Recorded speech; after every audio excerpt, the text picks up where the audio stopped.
pro-Nkrumah's youth group fighters say they're marching to Parliament to prevent its ratification.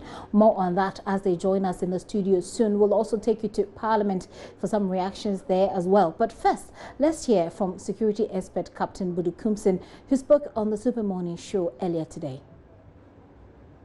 It's too early for one to state categorically whether what we are receiving justifies the cost or whatever it is that we are giving, because we haven't had the opportunity to read the contract in detail. We haven't had the opportunity to do a good content analysis and calculations to see. Off the top of my head, what I can say is that everything has its pros and cons. Ghana is like an island of peace in the turbulent West Africa sub-region. And with our porous border controls and internal controls, the situation is getting security-wise dangerous for us. With all these miscreants and all sorts of combatants in our sub-region using Ghana as a staging ground. That said, this agreement, which is a military cooperation, I think the upside will be capacity building for Ghana, the Ghana security agencies, or specifically the armed forces. I mean, that will be welcome if they are going to help us train, if they are going to help equip, and those sorts of things to deal with some of these threats that are now on our radar. We're picking all these threats on our radar. I think that will be a benefit.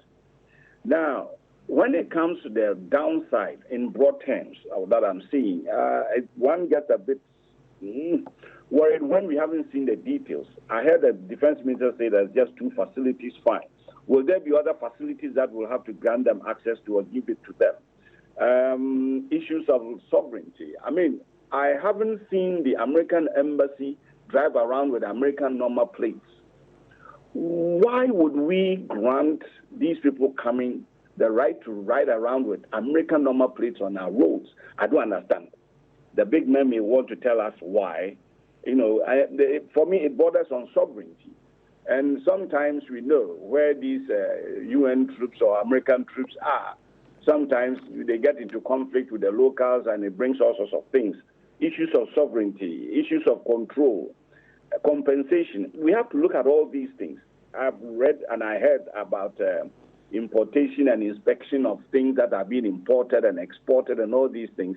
We all hear some of the excesses and horror stories in these campaigns.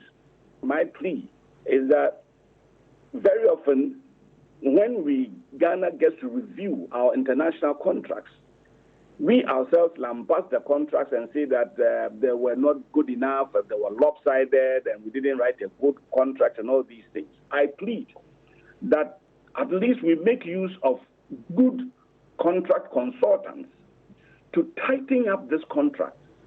Whatever we want to give should be specific, not leave it loose so that it can be exploited and we will be in a bad position to complain later on.